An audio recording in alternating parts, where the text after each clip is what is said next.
Kalabasa at baboy, isa na namang recipe ang gusto kong ibahagi sa inyo. Samahan niyo ako dahil ibabahagi natin ang pamamaraan na easy lang natin ginawa. Sarap ulam. Mag-start tayo sa paglagay ng ating baboy sa walang mantika. Nakawali natin, palabasin natin ang oil ng ating baboy dyan. Meron kasing taba. At madali yan maging brown.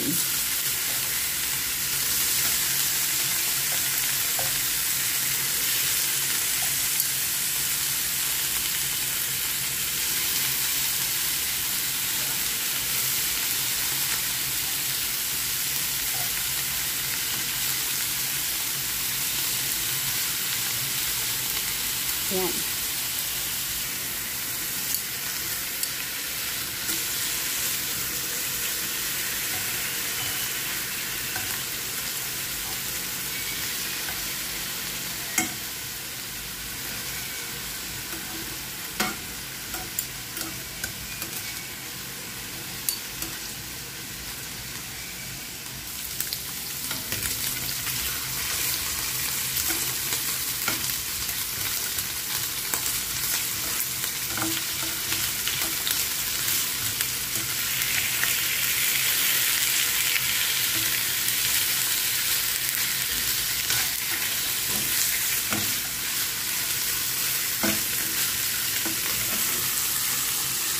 At meron yung konting mantika na lumabas.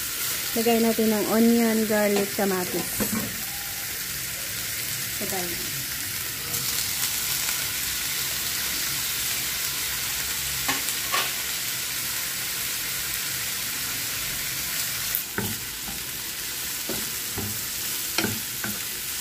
Lagyan natin ng konting asukal para mag-caramelize at magiging brown lalo ang ating baboy.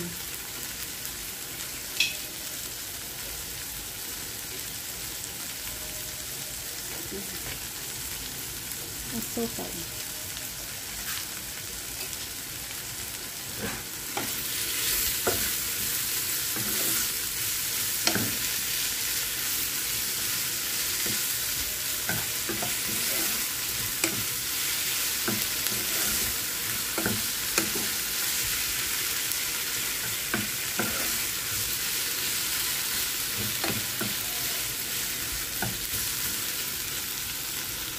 Lagyan natin ng tubig para sa pagpapalambot ng ating karne.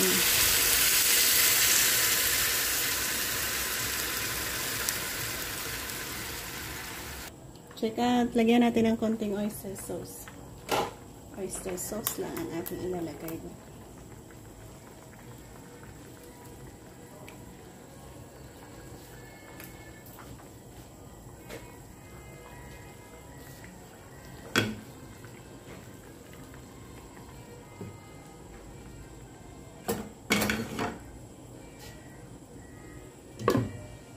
Lagyan natin ng asin.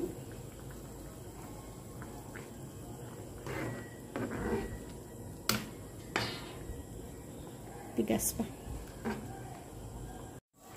I-add natin ang ating kalabasa. Maraming kalabasa, masarap.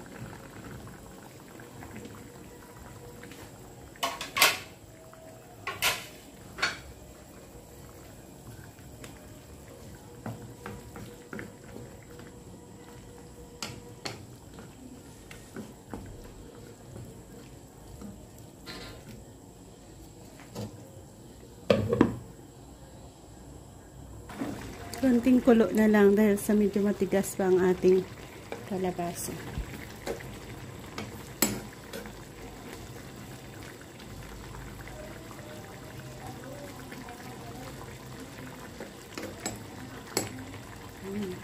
Tikman ko sakto ang kanyang lasa.